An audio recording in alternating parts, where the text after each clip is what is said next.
This episode of On the Line is presented to you by Living.fit, your one stop for all your fitness needs. Make sure you go download the app Living.fit today. Now here's the show.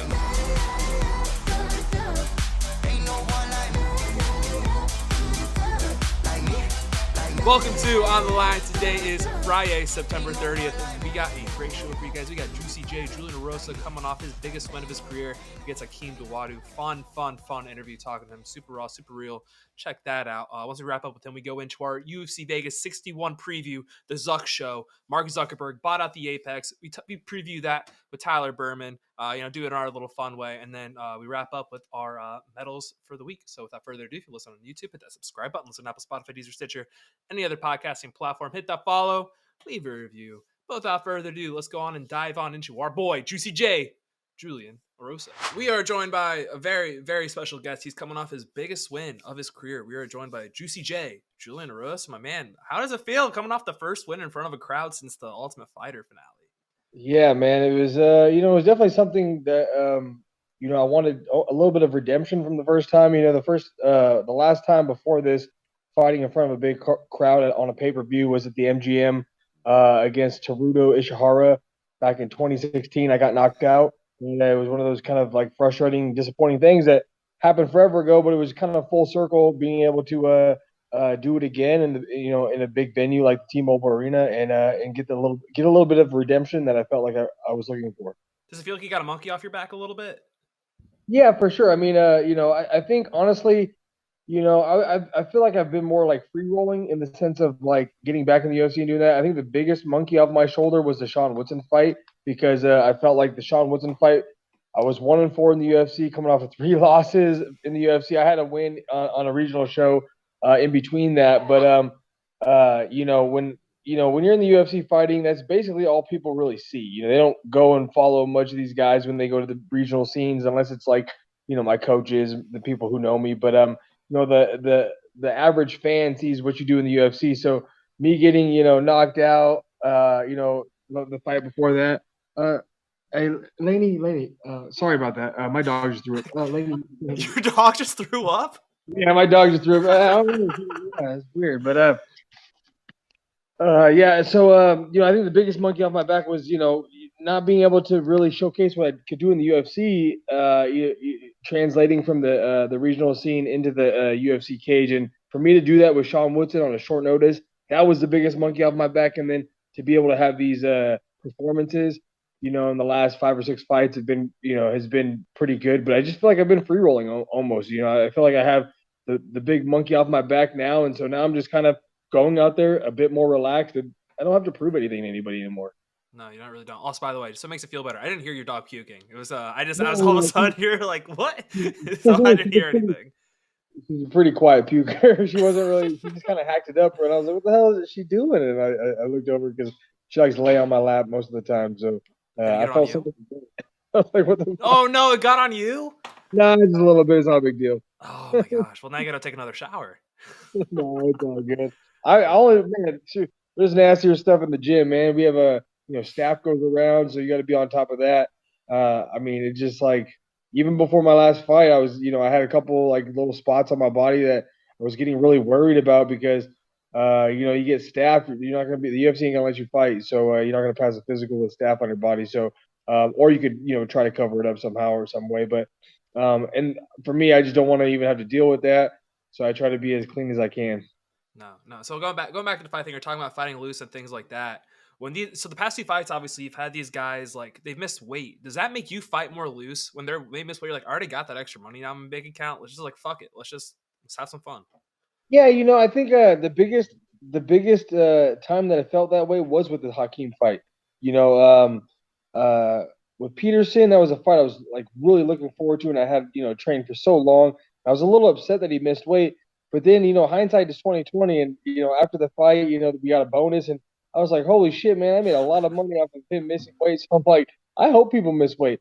But with the Hakeem, it was more of a surprise than anything, and I was cool with it. It is what it is. He missed weight, but no sweat off my back. I was gonna, I've been training. I've been trying to fight him. I've been focused on fighting him for such a long time that there was no way I wasn't gonna accept the fight. I was just hoping that he was physically okay enough to fight. Obviously, when people don't make weight, you're worried about their physicality and their ability to bounce back from it because obviously they're cutting weight is a difficult process and you're basically trying to kill yourself before you go and fight somebody. So it's a bit weird that that we do that, but it's part of the sport. And so I was just hoping that he was still willing to fight, and yeah, they were able to give me 30% of his show money, which was it was a pretty good chunk, and we didn't get a bonus or anything, but that definitely gives you a little bit of a free rolling sense in that case. Like when I was coming out, I felt like I was already ahead of the game, and I felt like he probably felt like he was behind the game just because of that. So I felt like he was walking into the cage, feeling behind, and I was walking into the cage feeling ahead. You're already up 1 round pretty much because you already have that 30%. Now he's fighting for his win check. Well, you know what? Yeah, I've always, people have kind of asked me about the whole missing weight. I think honestly, that if you really want to get people from missing weight, I think you should, just like a foul, like they take a point from you for causing a disadvantage by kicking somebody in the nuts, poke him in the eye too many times or whatever, or grabbing the cage too many times, because those are advantages and disadvantages in the fight. I think showing up and missing weight is an advantage for the. I mean, well, it can be. I mean, it could be an advantage or disadvantage, depending on what you're looking at. But that person didn't have to cut as much weight. But I think if you told them they would be leading into the fight with a point taken away because of missing weight, I think you would get a lot less people missing weight because that would be so much more weighted and so much more important not to get a point taken away. And I think that would definitely, at least, I mean, I want to get people 100% not missing weight, but I think it would definitely take that into consideration a bit more than just the money. I think you do money in the point. I think that would make a difference because you can't take away too I would much. do both. I would do both for sure. Yeah, But I think yeah. if you added something like that where they get a disadvantage already from the jump, on the judges' scorecards or something, I think that would make it, get people thinking a bit more, thinking twice about making weight or missing weight. Yeah, I think I've not heard that. I like that idea a lot because then you have the two instead of taking away too much. Because at the end of the day, they did at least give a little bit of effort. They need to get paid a little bit because you guys are professional fighters at the end of the day. For But sure. taking away at a point too, God, that sends a really big message because then they're a little bit they're a step further back from getting Yeah. their win check, Well, I which mean, is and then like yeah. they take a point from somebody from grabbing the cage too many times, and they're taking an advantage. I think if you don't cut the weight, you obviously didn't kill yourself as much as the other person did, or maybe you did, but you just didn't prep as good as that person did, and maybe it would just I think it would just keep people a bit more honest about it, and I think I think that would just help stop people from missing weight as much, Yeah. maybe. No, maybe. I Maybe think not. so. I think it would help a little bit. Just a little bit. So go back to Hakeem real quick too. So obviously, yeah, you said you guys didn't get the bonuses, and there was no fight of the night. Maybe you should just let him hit you a couple more times, and then maybe we would have got that fight of the night. Yeah, I mean, it's funny because after he missed weight, a lot of people hit me up like, "Oh man, you got to get the fight of the night again. You got to do it 2 times in a row." I was like, "Shit, that'd be." And me and him, I think was a matchup that could have been possibly a fight of the night type of candidate. But you know what? I think for me, what happened was he was a bit more. I think I shocked him with my ability to stand and strike with him, and I hurt him in the beginning of that fight. So I think he was just kind of on autopilot for the rest of the fight, and I was waiting for him to try to bring the fight to me because he clearly was down the entire fight. So later in the second round and in the third round, I figured he would maybe try to make it a bit more dirty of a fight, but I think he was on autopilot. And I think he just kind of leading into the third round, I told myself, my coach said, "Hey, you're up 2 rounds. Let's just stay away from anything dangerous, and let's get him back to the ground." And so I played it a bit smarter than I normally do. But I think that's what kind of tied into not, getting a little wild. Was because he just was on autopilot and didn't want to. Maybe just didn't know what was going on. Maybe he thought he was winning the fight, but the kid's got a chin because he ate some big shots in the beginning of that fight. So hats off to him for being able to last the 3 rounds. And I figured I was going to get a finish after that first round, but it didn't happen. So it is what it is. No, it is what it is. It is what it is. I think maybe he shouldn't have because I know he's like kind of disrespecting the striking style he had of like going up Yeah, into the oh, fight. for sure. Yeah, he should have respected it a little bit more. Well, I'm not a big. I don't really read into like people's interviews and stuff, so I don't really watch that stuff. But I have friends who do, and people and other interviewers were saying, "Oh yeah, Hakeem was saying something about his striking was on another level, and that yours was elementary compared to his, and then this and that." And I'm like, you just never know until you get in there, right? Like you can watch somebody's tape, you can hear about them. You can, do this and this and this. But if you never train with somebody, you don't know what it's going to be like until you're actually in the cage with that person. And, it's so different, man. There's so many times where I'm training with somebody or I'll see somebody on TV and then I'll train with them. I'm like, and it's completely different, from what I've seen. So, you got to take it with a grain of salt. And I think he just disrespected my striking a bit more than he should have. And I think he learned that in the beginning of that fight. And I think that's what his detriment was. Yeah, I think also at the same time too, when you go, you can't really read too much in those pre-fight interviews too, because Yeah, like you're also hyping yourself. You have to hype yourself up for too. sure. The Yeah, confidence for thing. sure. Some people need that, right? Some people need to, talk things into happening a little bit. For me, Yeah. I'm confident in my skills and my abilities, and but I'm also respectful of my opponents and their abilities, and so I don't want to disregard what they have, but I also want to be confident in what I got. And so I think there's a fine line between there, and that's also why I don't watch these interviews because some people talk a lot of shit and then they get up there and they don't even show up, or vice versa. Some people don't say a word, they go in there and just murder it. So you can never really go off of what people say. No, I never. Whenever I like interview guys like you, I know, or not just like you, but in general, I never look at the other people's interviews in terms of like Yeah, who you're fighting, because like who cares? it yeah, doesn't exactly, it exactly. doesn't matter. It doesn't matter. But I know one thing is I know before the Jourdain fight or after Jordan fight, you kind of said like you kind of always saw that third round Darce is going to come into play. Did you think you were Yeah, going to get Hakeem with a third round Darce? Was that what you were kind of envisioning as well? with the whole hockey, honestly, for me, and that's why I go back to the kind of I was kind of like I took my foot off the gas in the third round with Hakeem because he's a dangerous guy. He's and I was up 2 rounds with Jourdain. It was who knows it could have been 1-1. He could have been up 2 rounds. I could have been up 2 rounds. You just don't know what the situation is. I've watched that fight back a bunch of times, and the commentary.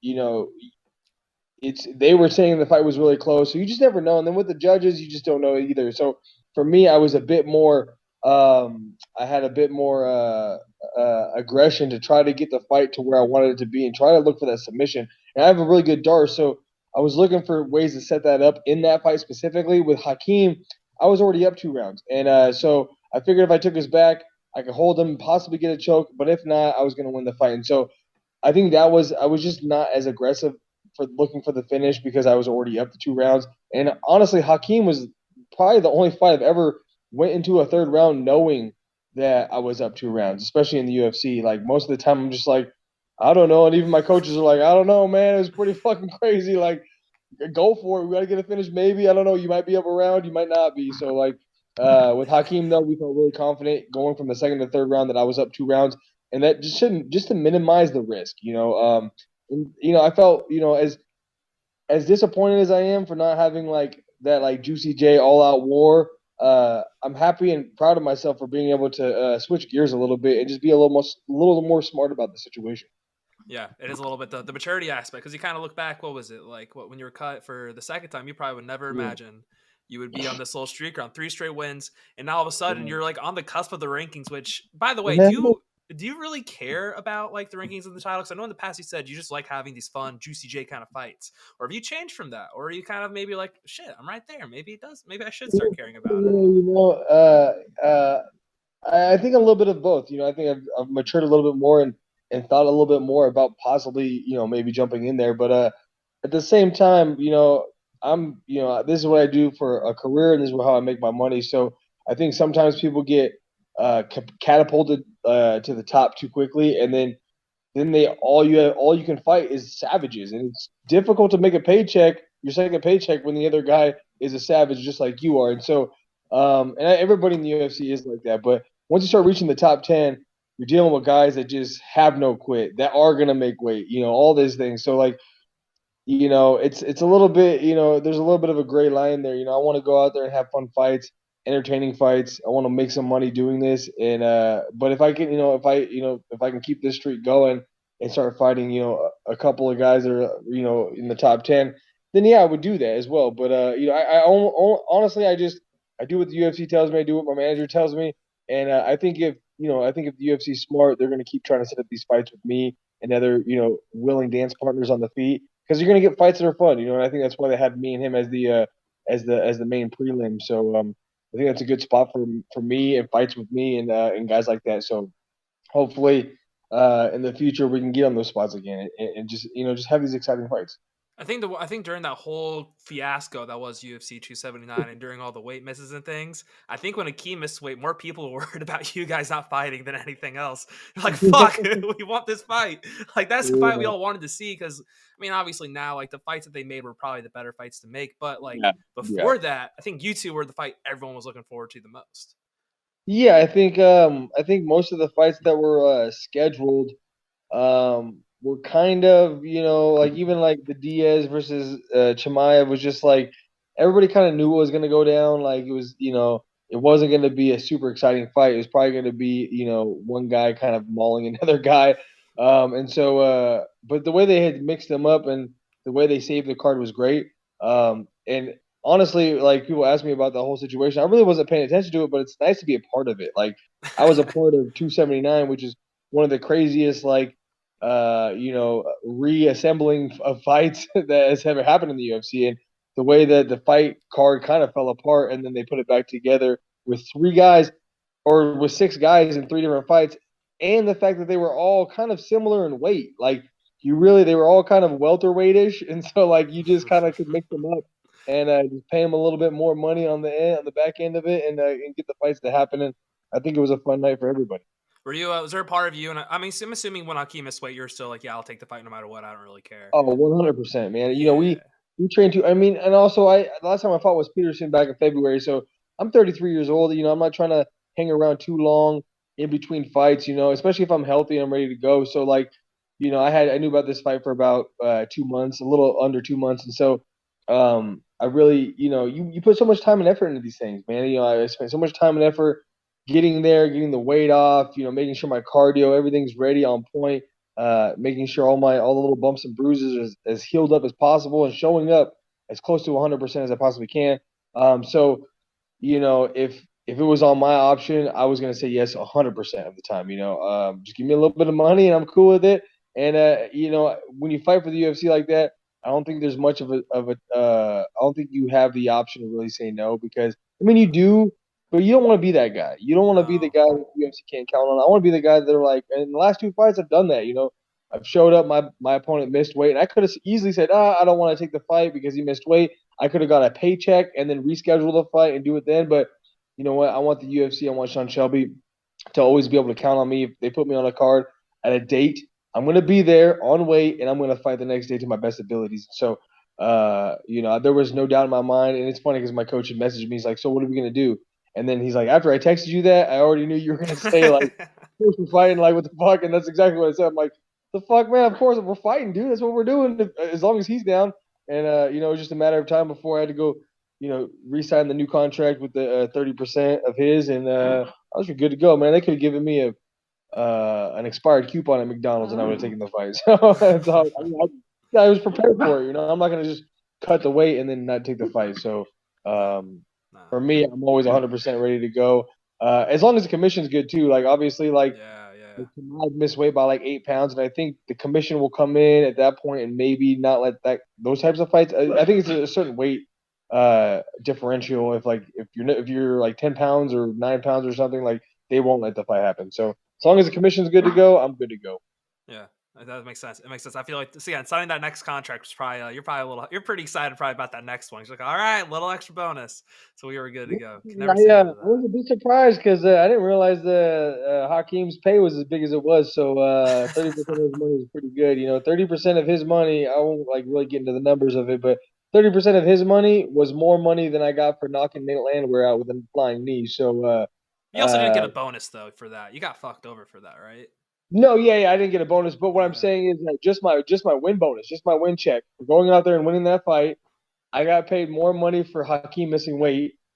Just in that specific, the money that Hakeem had to give up to me was more money than the money I got from my win bonus from Nate Landwehr. So when I seen that, I was like, "Holy shit!" I called my wife and I told her, like, we had assumed it was going to be this like the same as Peterson, but Hakeem's probably getting paid. Hakeem's getting paid about twice what Peterson was getting paid. So I got about twice as much as I got from Peterson on the weight miss. So, and that was great. Peterson weight miss was awesome too. We were like, holy shit, this is awesome. And we got double this time for them. So yeah, there was a little bit of a free roll rolling in this fight for sure. Keep falling into these great situations. The Juicy I J wish, way. man, I wish every single time my opponents would miss weight. And it's crazy because, like, if you would have asked me about Hakeem missing weight, I would have been like, "There's no way," because he's not like, well, he seems like a professional, very professional. I also seen him at weigh-ins when I fought Peterson, and he didn't look sucked up. He didn't look bad at all, and he was there at like 9. He was there bright and early, just like me. And then also he's never missed weight in his entire fight career. Not only the UFC, because I knew he didn't miss weight in any of his UFC fights, and that's 8 of them before me. And so, but I actually heard that he's never missed weight in his entire fight career after the fact. So I'm like, shit, man, I was just really surprised that he missed weight. So did you ever hear why? Was it like his body just stopped cutting? Because I know that happens sometimes, where sometimes the body just refuses to like cut more weight. well, I mean, I think there is these times where your body will sometimes stop wanting to sweat, but I've had those situations and I still got the weight off. It becomes the mental. It's really mental more than it is anything. You got to really have the willingness to just fucking almost die to make weight sometimes. But I think for him it was just he was cutting too early, and that's what will happen if you're not smart about it and you're not cutting when you need to cut and you're cutting too early. Your body starts to dry up. And for me, I'm a big featherweight, so I know exactly what I need to do now. And honestly, there's been a long time. Shoot, there was fights in the UFC that I still had no idea really how I was cutting, like how to cut weight correctly. And a lot of people still don't. It's insane to me. I watch embedded. I'll see guys in fucking the sauna on like Tuesday and Wednesday already cutting kind of hard, and I'm like, no, man. Like my hard cutting is Friday morning. Like I'm getting my weight off for sure. But I'm doing my water loading. I'm eating like next to nothing on carbs and salt like throughout the week, and then I do all my major water cutting like at 4 in the morning on Friday, because also I don't want to be dehydrated for too long. Like once your body starts to get dehydrated, gets in the starvation mode, doesn't want to cut weight anymore. And so and sometimes you learn these things the hard way. And I think maybe Hakeem, I think the whole thing with the weight cut was possibly maybe him thinking about retirement, because I actually heard that if he had lost that Mike Trezano fight, the fight before me, that he was possibly thinking about retiring, but he'd won the fight, so he was going to keep going. And I don't know. This is hearsay, so I'm thinking maybe No, it had something to do with that. He said that. So it's just he did that? we're speculating. We're speculating if he was maybe thinking that same thing again, because he did say that Okay. after I the had no Trezano idea. fight. I just somebody had told me about it, and Yeah. so I was going off hearsay myself. But He said if that. he He like actually dead said that in ass. like an interview or something, then that makes sense. So who knows? Maybe which is kind of weird. He's a little younger than I am, and I feel like I'm in the prime. But I think some people just lose it. This game is so mental, and if you start like losing your step, I think it's easy to fall off. You got to be all the way in to be in the fight game. 100%. I mean, you gotta be 100%. And if you're not, like, it'll show. Like, he didn't make weight, and the fact that he's made weight every single time of his entire fight career, and he's a 5'8". The guy's. I'm 6'1". I'm 5 inches taller than the guy. And I'm not as thick as he is. He's pretty thick motherfucker. But even then, he's 5'8". I mean, I see some fucking bantamweights that are 5'8" that are freaking stacked, and they can make the 35. So the fact that he had a hard time making 45 was maybe a miscalculation, maybe just a mental error, maybe just he just doesn't want it anymore. It could be any of those things, or a variety of these things. So I hope everything's good with him. But my bank account appreciated it a little bit. Shout out Hakeem for helping out the bank account for Juicy. Thanks, buddy. The juice. So another thing too. So obviously, what's next is like I'm assuming you don't want to fight at the Apex anymore, even though it's treated you very nice. You live right there. I'm assuming you want to go. It's all crowds now, right? No, man, I'm so easy. I'm an easy guy, man. Honestly, honestly, I'd rather fight the Apex versus anywhere else, only because for a couple of reasons. Most of the time at the Apex is fight nights. It's not big pay-per-view cards, and I honestly rather be on the fight nights, because I feel like it's easier to get bonuses, because when you have a stacked pay-per-view card, it's like, oh my gosh, you got fucking all these guys like the Charles Oliveira and Islam fight, like that fucking card is stacked. Like, the bonuses are going to probably go to the top 3 fights, and sometimes they don't, but I think it just makes it a bit harder for the bonuses. But also, I like to fight the Apex because it's right down the street, it's in my neighborhood, and that's why it was also nice to fight the T-Mobile Arena, because I got a little bit of both worlds. I was back at my home, like I never stayed one night in a hotel. I stayed at my house every single night. Also because they don't do the COVID protocol anymore, so that was nice. And then, but also got to experience the fans again, so that was nice.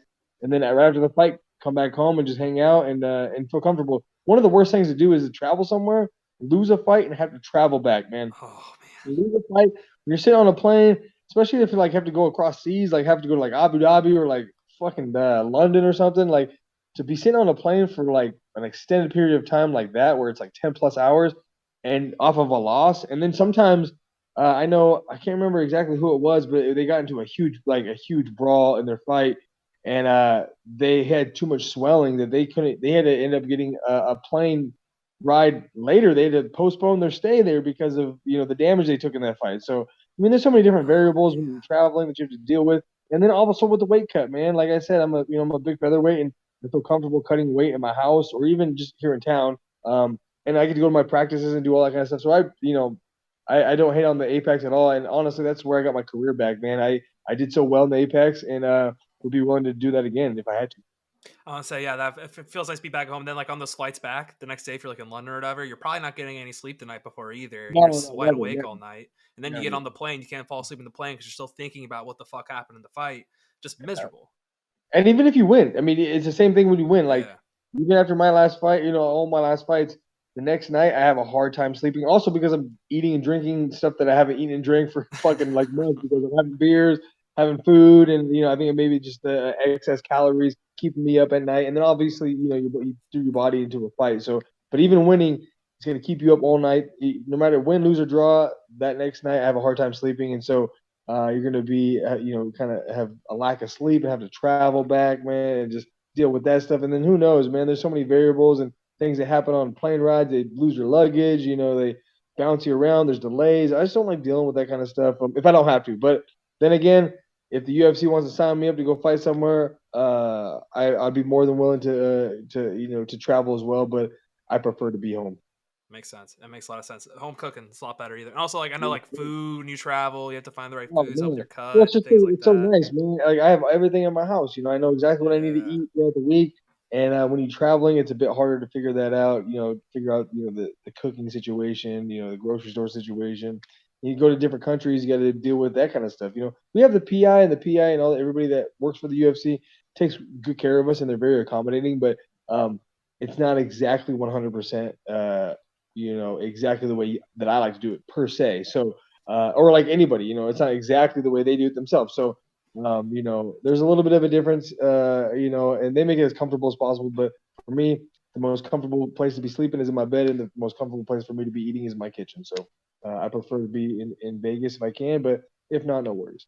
And so now, obviously, it's been a couple weeks now since the fight, and there's a lot of Yeah. fun fights. I think outside of the Yeah. division, outside of the top 15, that are a lot of fun, and a couple of them didn't line up with you now. But like Nathaniel Wood, like a Feely who just fought, they're all kind of like on the same timeline now Yeah. as you. I feel like all those fights would be just incredibly fun. Yeah, for sure. Philly's always been one of those guys that I thought me and him would probably cross paths. I've known Philly for a long time. He's actually trained kind of the gym that I train at every once in a while when it comes into Vegas. Um, and he's a nice guy. I like Philly, but I think me and him would for sure have a fun fight. We're both like pretty identical in our size and our lankiness and kind of our fight abilities. And we're kind of hovering around that same area now. Like I felt for a long time that I looked up to some people like him. He was up in the UFC, been fighting for a long time, but now I'm here and I'm kind of in the same spot as him. So it would be nice to have like a fight with him. And Nathaniel Wood, like all these guys would be fun fights for sure. Uh, uh, what's his name? Oh my god. Jackson. He fought in the same card as Philly. He beat Sabatini. Oh, Um, Damon Jackson. Damon. And it's funny. He actually, I think he trains with Peterson as well. But Damon had called me out, not like in a disrespectful way. He had posted on the UFC December 3rd card in Orlando, Florida, and tagged me in and asked me what I was doing and if we could possibly get this fight. And he felt like we were going to fight sooner or later. And then he had also posted on an interview talking about possibly wanting to fight me. And I was like, hell yeah! So I screenshot it, sent it to my coaches, and they said, let's fucking do it. And then it's funny because we have the same manager, so like it's not like my manager had to reach out to his manager. It's like I just had to reach out to my manager, who in turn is the same manager as his manager. So like, that's pretty easy in that sense. But I'm still waiting on like word about that. So I know he wants to fight me. I'm cool with fighting him. And December 3rd sounds pretty fun for me. I know there's some other cards here in Las Vegas as well. If for some reason we can't get on that card in Florida, I've always wanted to go to Florida, so that'd be fun as well. So, yeah, we'll see. That's probably gonna be the next, possibly the next one. I don't know if seems like they're kind of like dragging their toes because like this was like I want to say like 4 or 5 days ago that I talked to Jason about it. So I don't know if they're like if they have something else in the works for me and him. Maybe they're trying to get him in Philly because they fought on the same card. But I fought the week before they did, so I think all three of us are a good mix for fighting each other. So we'll see. I'm in the gym training, ready to go, and I'm looking for like a December or January fight. So that'd be ideal for me. It'd be ideal, and no matter what, it's going to be a fun fight. It is the Juicy J Oh, show, okay. so it doesn't matter. I think Damon presents a fun fight for me as well. Exactly. So I know one real quick. I'm gonna go back real quick to when you weren't in the UFC. Yeah. I know like when you're doing the short call tournament thing, you were always kind of floating around weight. So like if they called you short notice, you'd always be ready. How long did you do that? Were you kind of staying around like fight week weight? So March, like late March is when the COVID shutdown happened. March, April, May, June. I fought him June 22nd, I think it was. So like March 20th, March, April, May, June. So 3 months basically. It's crazy because it feels like way longer than that. It's insane. But I wasn't getting ready for that long. We were but that 3 months just seems like it was like 3 years. It was insane. But because it was so weird. But about I would say maybe like 5 or 6 weeks into the COVID shutdown, so about halfway through that 3 month period, Jason had told me, "Hey man," or actually not only me but just everybody on the squad was like, "Hey, fights are falling out left and right for the UFC because of the whole COVID. People can't travel, especially like Canadian or just anybody international was having a hard time because of the whole COVID protocols and stuff." And so there was probably like 3 weeks in a row before I fought Sean Woodson that it was my name and like two other guys in the hat because it was like 3 or 4 fights every single card that was pulling out. So I think Justin James had taken a short fight against Camacho at 55, and I was in the mix of that fight too. And it happened for me and Justin James, and it was a weekend before me. It was crazy because Justin James knocked him out in like a minute or whatever, ended up getting a bonus, and he come to the gym and like that week, and I was like, oh man, that could have been me, kind of thing. You gotta be happy for him, but you're like, God damn, that was my bonus. And a couple other people, and but I think it worked out. Everything works out for a reason. Because Camacho is not like it's completely different type of fighter than Sean Woodson is, and so I think Sean Woodson was a great matchup for me. And Sean Woodson was supposed to fight that Canadian guy. His nickname is the Monster. Nelson. His last name is Nelson. Kyle I can't Nelson. remember. Yeah, Kyle Nelson. Yep. So he was supposed to fight Kyle Nelson. It fell out because he's Canadian. Like COVID's like crazy from in and out of Canada. So that fight got dropped, and then they were like, it was me and a couple other guys. They actually ended up going with Daniel Pineda, and then Pineda couldn't pass the test because he had COVID. So I ended up being the third guy, and it was like there was like 3 or 4 different times where it was like, you're fighting, you're not fighting. You're fighting, you're not fighting. Oh, they're going with this guy. Oh, they're going with you. And then it was just like, and then by Wednesday, I ended up, finalizing on the fight and fought him on Saturday. Made weight 2 days later. Well, made 150. We did catch weight, but even that just goes to show, man, I was ready to rock and roll because I got as low as 48.6, and I made 150, but I did on a couple of days' notice because every single week I was doing a fight week protocol. Like that's what I was doing. It was a bit insane, but I was doing it for like probably about 5 weeks before that fight. So when people think like, oh man, he took that fight on like 2 days notice and ended up fucking beating Sean Woodson's crazy. I'm like, well, yeah, I mean, you might think that, but I also, I'm a year-round trainer. Like I train year-round. Like some guys fight and they don't train for a while and they get back into their fight camp. But for me, it's year-round, and so I basically had a five-week training camp getting ready for a fight I didn't know I had until I got it. So, and that just goes to show just like being on top of it and, having management that was, kind of, giving me motivation. Like, hey, man, just stay ready. Things are going to happen. I know because I thought I was 1-4 cut twice from the UFC. I'm like, there's no way, even short notice, like there's probably no way they're going to fucking have me slide into one of these spots. Like there's plenty of other guys that are probably other up and comers that they're, just because they already given me shots. Like, why would they give me more shots? But my manager stayed adamant about it. Like, yo, man, just stay ready, get your medicals done. You're in Las Vegas. If a fight falls out, you're perfect. They need somebody, you can just tell them you're ready on a day's notice. If you can make the weight, we'll get you in there. I was like, all right, man, I'm just gonna keep doing it every single week. I was water loading. I was eating like no carbs and like low sodium, and then one day a week, like on Saturday, because obviously I wasn't fighting, I would enjoy a little bit of something. And then it's funny because the Saturday before this fight, I was at my buddy's house watching fights, and I was actually supposed to be on that fight. It was me and a couple other guys on the thing. I think it was the Camacho fight or whatever. We were sitting there, had like 6 beers, had some Taco Bell that night, and then ended up fighting Sean Woodson a week later, and still made it. Still almost made 146 pounds, which was pretty insane. But I was just on top of it. I really was working my ass off, even when I had no idea about getting a fight. And so obviously, I was really proud of myself for just sticking to it and just making sure I was ready to rock, even if it was a day's notice. That's the story of your career. Just underdog story, kind of been through the ringer, been through the gauntlet.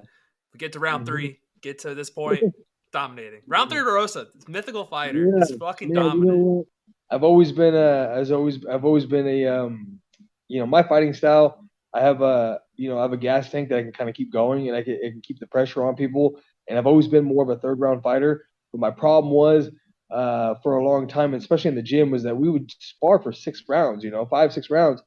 And what would happen was it just kind of gets you in these mindsets that like, oh, the first couple of rounds are just warm up. So like you get in the cage of the UFC and it just feels like you're kind of warming up still. And so, I really had to alter and, make my sparring different and make it just more realistic to a fight. Like my first round, I need to be putting the pressure on. That way in the third round, I can find these finishes because I've already worn on these guys. So I really tried to hone that and just really take advantage of my advantages, which is being that third round fighter, but make it to that third round, but also wear on them early and just be aware of things early on. Like and I think me switching up my sparring really helped that out. It's made dividends. Now you've kind of fallen into a ranking spot potentially. I will say Tapology has you at 15. Tapology has you at 15, so they're respecting the game. Yeah, it's a bit. Well, I think Hakeem was hovering around that area, and so I think the way not only that I beat Hakeem, but the way I did, gives me a little extra. Juice. I don't know. Juice. Let's say juice because Julian Erosa, Juicy J. Because people thought for sure. I mean, leading up to this fight, there was a lot of people that I think had had Hakeem just smacking me around, and I think from the opening bell to the end of the round, it was almost the difference between a professional and an amateur. Some guy that kind of manhandle in the gym. And I think he just really underestimated me. And I think a lot of people have.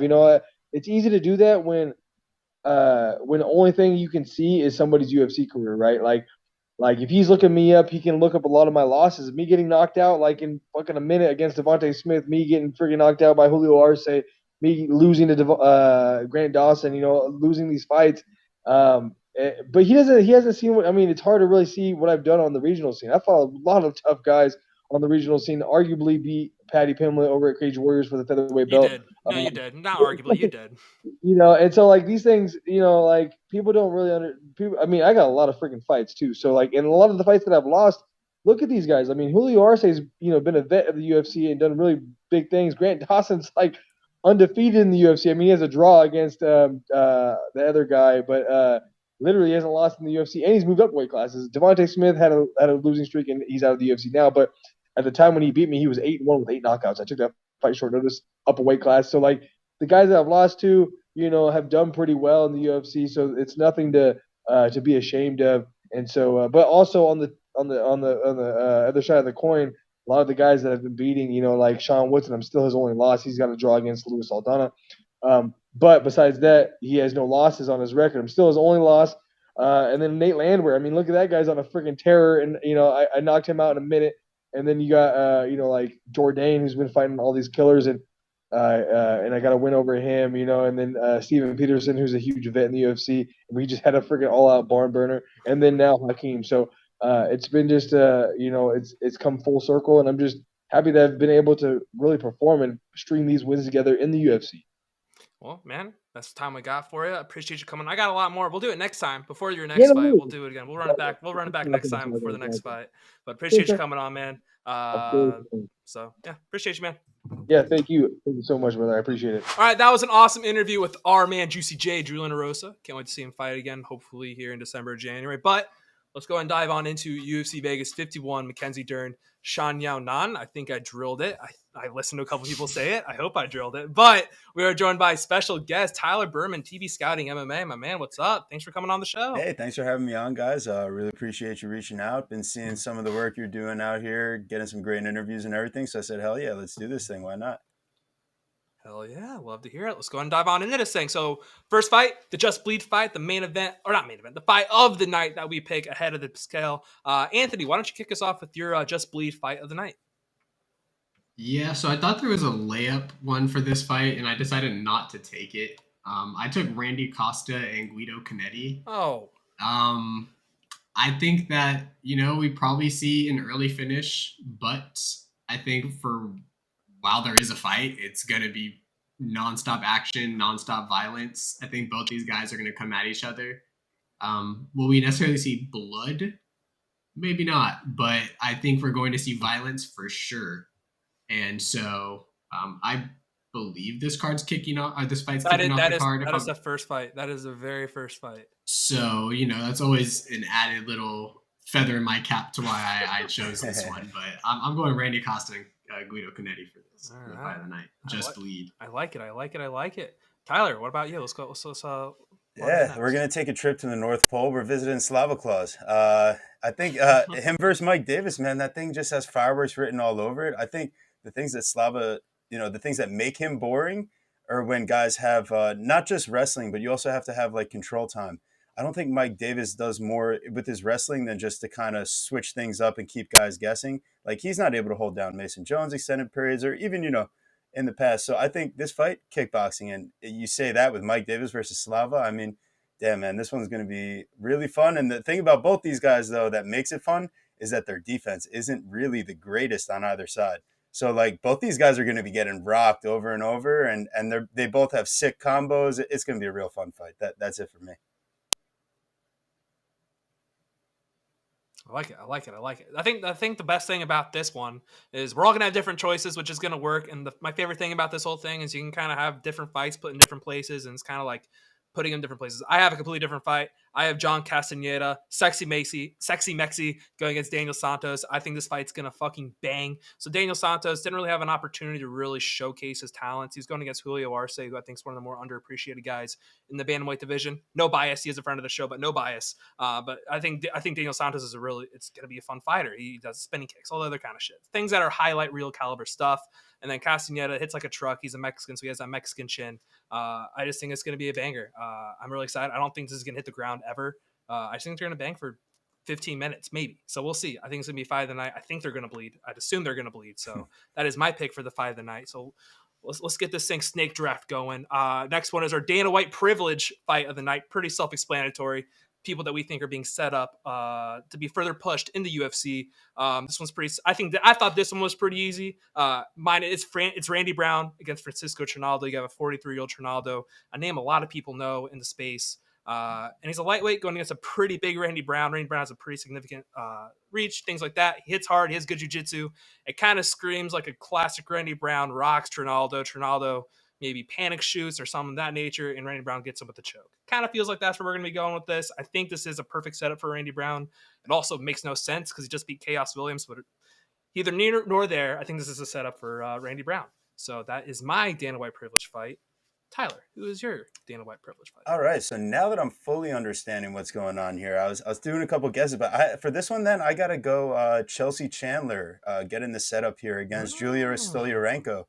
I'm sorry, I just don't get how I'm a betting guy at heart here, so it's like how is Miss Stolyarenko 1-4 in the UFC is like what, a -115 as a favorite here? So I think from the UFC standpoint, you got a Nick Diaz Army protege ready to come into the UFC, and it's like as long as she can defend an armbar, she should be on her way to glory here. So at least from what I think the UFC is trying to do in their minds versus I don't know, whatever the betting public is out there seeing, I think are two very different things. So I'm going to give the Dana White privilege to the debutante here, Chelsea Chandler, getting a little nice 1-4 opponent in her debut.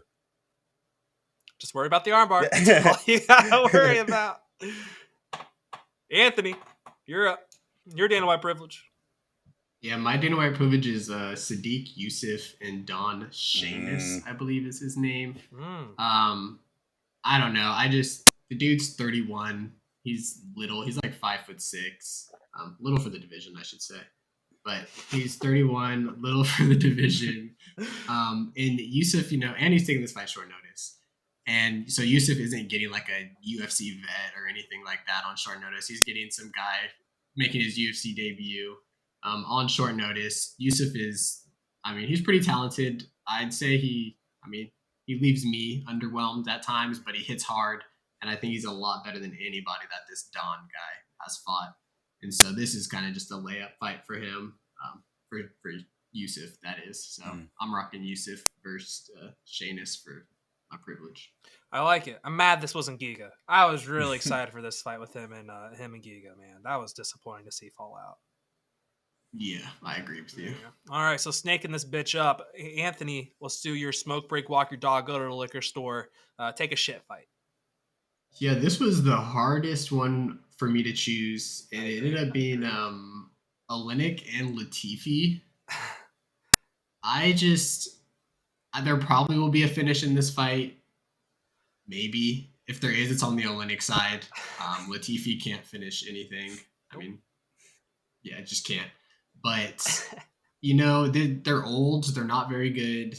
Neither one of them bring much to the table that's exciting. This is in no way, shape, or form affecting the heavyweight division. So, this is one of those fights where you could step out, you come back, and you just kind of check your phone. Oh, Oleinik by sub round 1. Huh? I'm not surprised, and go on about your night and watch the next fight. So that's my smoke break. Take your dog for a walk. Hit the liquor store. I like it. Easy pick. Like it. Tyler. Yeah. Your smoke break. Yeah. So I guess we hit our first agreement of the night here, because that was definitely definitely the one. And I think, it's funny because the thing that stood out to me was that they set the over-under on this fight at 1.5. And I know they think like Oleinik has that submission probability, but like Latifi is legitimately a toad. He doesn't have a neck. So I'm curious to see if like a submission could actually even come into play here. Over 1.5, this fight goes the distance. You fall asleep during this fight. The odds are like minus 1,000 in my mind. But somehow the bookmakers are getting like pretty solid money on that stuff. So I think this one's the snooze fest. Like if you had to catch up with your girlfriend on the phone real quick, run out back, but get back for the other fights, like make sure you're locked in for the other ones. I agree. I like it. I think it's almost gonna be like the Derek Lewis moment. When Derek Lewis got cut in a choke by Oleinik, Yes. and then he was just this is too thick. Yes. I feel like we're gonna get the same thing here. Exactly. You're gonna hear the heavy breathing. Don't get me wrong, but he's never been tapped before, so why start now? No, exactly. Just two old men going at it. So my smoke break, we already talked about it. Stoliarenko and Chandler. I just feel like if it's either gonna be an armbar or it's gonna be Chandler just beating the shit out of her for 15 minutes. That's just how I feel about it. It's also I think this card doesn't have a whole lot of snoozers, even though the Oleinik Latifi one is a little bit of a snoozer as well. But this one, this is how I felt about it. It's just sub or 15 minutes or just getting her ass beat. Which we already talked about the next fight for me, which is I hope both guys have fun, which for me is Oleinik and Latifi. There's two old men going at each other in the cage. I don't like seeing old men get their ass beat, but we're going to see someone get their ass beat. So, also I think Oleinik, I don't know why, I think Oleinik looks like he smells really bad, so I feel bad for Latifi having to deal with that. So, I just hope they both have fun in there. Tyler, both guys have fun fight.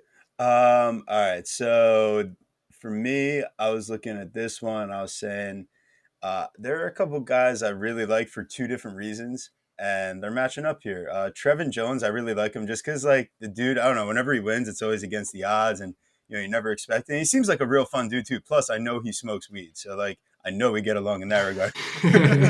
Can't get suspended this yes, time. Exactly. Like my dog. It's but so then. On the other side of things, Barcelos, as far as like technical standpoint, ability, and like someone that you just love to watch from like, until he gasses out or like can't keep up the output, like he's just fun to watch. So like, I hope both these guys go out there and have fun. But like, I see Jones at plus 195, so where I'm leading.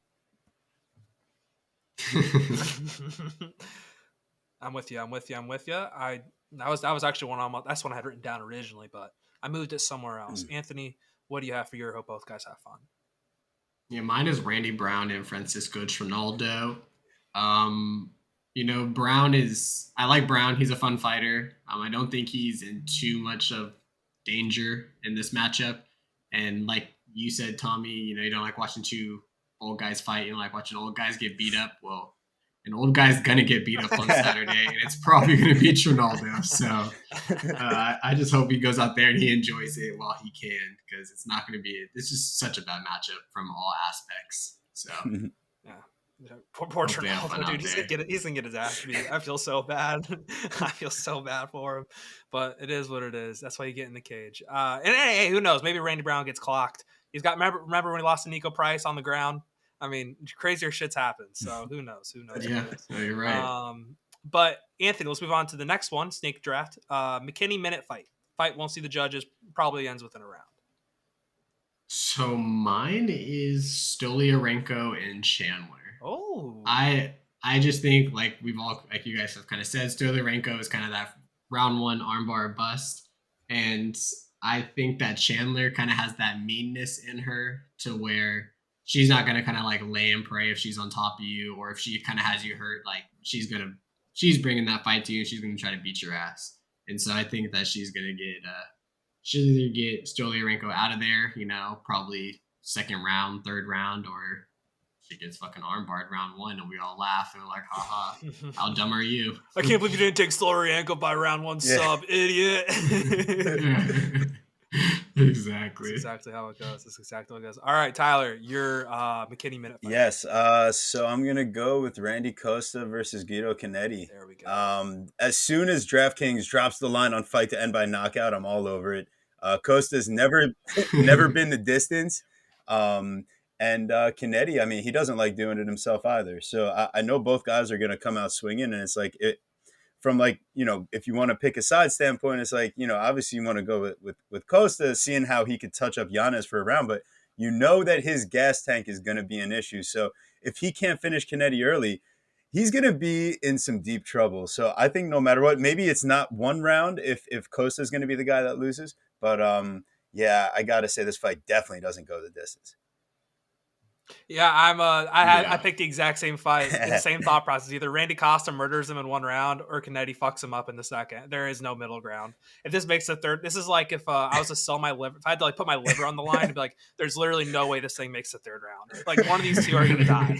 Like there's no chance.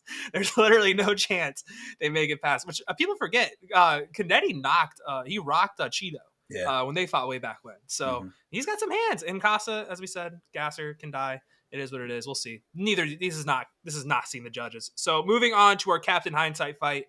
We've already talked about this one for me. For mine, it is Mike Davis and Slavoclaw. So Mike Davis did come on the show this past week, and he didn't really reveal his game plan. I know in the past he's kind of said, I don't do a whole lot. My coaches tell me what to do. And I was just joking with them, like, yeah, obviously you're going from Miros Medic to Slavoclaw. I'm assuming your game plan isn't going to change that much. And he just looked at me. He's like, how'd you know that? And I was like, I watched the fights. So I think he might be mixing in some more takedowns of what I think some people might expect. I mean, he looks like a video game character right now. He's in incredible shape.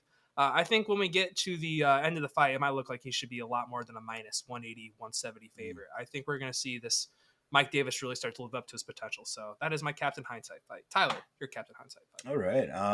I like that one. And I'm going to raise you with Mackenzie Dern versus Xionan. Because Mackenzie Dern, of all the finishes she's got in the UFC, every single one has been a round one submission. So if we come out of there and we go, well, Carla Esparza ragdolled Yan Xiaonan. The difference is positionally, I don't know if Dern is as good of a wrestler, but the way that Yan scrambles and she does it explosively and a little bit recklessly, that's a round one sub waiting to happen. So, I mean, at the end of the day, if it happens on the first exchange, you're going to be like, wow, like Dern's submission should have been minus 300, not minus 110. This fight should have been minus 500. Like, if that's the way it goes, or maybe even Dern comes out and looks like on the feet, like it's like, wow, they should have actually considered her a better. I mean, she's working with Perillo. So Yeah, I just think at the end of the day, it's going to look like Dern should have been a bigger favorite if this fight goes her direction. I like it. I like it. I like it. Anthony. Yeah, I feel that for sure. Mine is Brendan Allen and Christoph Jocko. I just don't think Jocko's very good. Brendan Allen's young. Let's go. Like Brendan Allen's, I think he's like 27. He's like a year old. Yeah, Let's go. He's our age. So, Yeah, he's young. Like he has so much development that he could still just get so much better. I mean, he's still probably just getting so much better. Jocko's not very good. And I mean, I don't understand how Brendan Allen is the underdog in this fight. Like he's been kind of plus money, like plus 105 ish to like minus 105. And I mean, I can definitely see him going out there and then, getting a finish or even just a dominant decision. And you're like, well, how is it easy? Minus 400 decision, more 400 favorite, just dominates Jocko. And you're like, well, that was dumb. But so that's how I'm going with this one. I like it. I will say the best and worst thing about doing interviews with these guys is like you hear their side of the story and then like I buy all into it. It's like Brendan Allen is one of those guys. It's like I had a terrible cut in Singapore. I fucking hated it there. I was just miserable. So I'm like, maybe that's why Malkoun looked better. And it might be recency bias and maybe he should be a lot better. But then what if that's just his excuse and then he just gets his shit rocked and just gets jockoed? So, shit rocked is too nice. It's like too harsh for what Jocko will do to him. He'll get like touched. Yeah. For 15 minutes. Yeah. So, I don't know. I agree, though. I do think Brendan Allen's I think he's going to look a lot bigger than David, though, 100%. Anthony, your Sal D'Amato special. Yeah, mine is a Joaquin Silva and Jesse Ronson. I don't really think. I mean, these guys are both. They're okay. I think they're about the equal level of skill.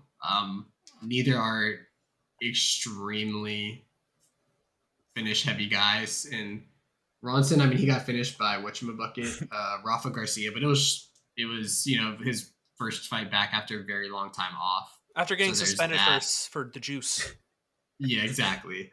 And so, I don't know. I just think this fight, if it goes to decision, it's probably going to be some split decision. And we're just going to be like, I don't know who won that fight because it was just two medium-level average UFC fighters going at it. Usually those I feel like deliver the most is like those, the middle, like the ones that just really don't mean anything. Neither guy has a lot of potential. They just go out there and bang, Yeah. No, yeah. I agree. Yeah. But I agree. No, I like that. I like that decision. Tyler, Yes. your Sal D'Amato special. It might get a little sweaty in here. You guys might start getting thirsty. We're going to start talking about Baby Shark Tabitha Ritchie versus Jessica Penne, who's got her own OnlyFans, right? So depending. Is she really? I think so. Wow. I could be wrong. But Who wants that? anywho, yeah, that's what I'm saying. But anywho, I think one of the things about Baby Shark is she's very much a top control dependent type of fighter for her win path. And Penne, that's like the one place where you can't just rely on beating her. They both suck at distance. I'm sorry, like Ritchie, like she's an improving fighter. She looks like she's in incredible shape. And she's gonna land takedowns. Is just like, are they gonna give Penne more for like landing like those like elbows from the bottom and those like as she's going for the triangles or the arm bars, because she's going to be going for transitions on the bottom? Or are they going to be like, oh, well, Ritchie was in top control and she landed the takedown, and like, the control time ended up being like 2 minutes 20 seconds Ritchie to like 1 minute 40 seconds Penne, and if Ritchie landed it's like, where are you going to go on it? I just see sketchiness all over it for a fight that's like -2 something for Ritchie. I really think it's because what type of guys you're dealing with in the UFC betting market. And sometimes, you're seeing Tabitha Ritchie in those tights and, it's like you just can't let it help but influence your money. And like, so, yeah, ultimately, I just see this fight being a real close one, more so than the betting line. I like it. Hey, fading the Sims is a good strategy going forward. Fading the Sims is a great idea. So I'm going to dive into some stats real quick before I give mine away. So there have been 5 women's fights that have gone 5 rounds. So of the 3, three of them were main events, and they all went to one of the 3 went to distance. Then you had the 2 that were championship fights. Both those went to split decision. So you have 3 for 5 of these fights have gone split decision of 5-round women's main events. So with that said, I'm going with Mackenzie Dern, Xionan is going to go to a split decision because that's just how statistically that's what it tells me to believe. So I think that's the most statistics I've ever brought onto the show. So a little round of applause for me for that. But also, I don't know. I just think it's one of those things where I don't think Dern's wrestling is that great. But you are very correct in terms of like Jan's scrambles are very aggressive. They're very I don't know if careless is the right word, but it's just so aggressive toward the neck, armbar, something like that will become available in the first round. It's like if she can avoid those, I think we can get a really greasy fight.